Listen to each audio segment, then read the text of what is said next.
नमस्कार. तुम्ही बघताय ना, मी आज तुम्हाला हिरव्या मिरच्याचं दाखवत आहे. ही हिरवी मिरची माझ्याकडे आहे.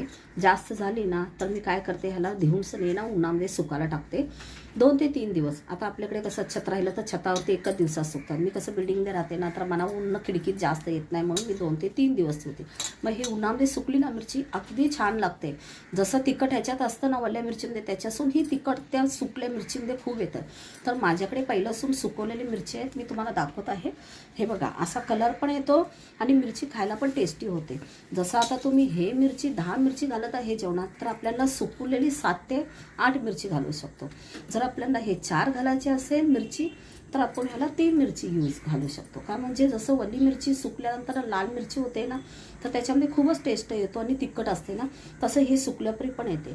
मी खूप गॅरंटीसून म्हणते, खूपच छान राहतील आणि खायला टेस्ट जसा वल्या मिरचीमध्ये येतो ना तसाच येतो. तुम्ही एक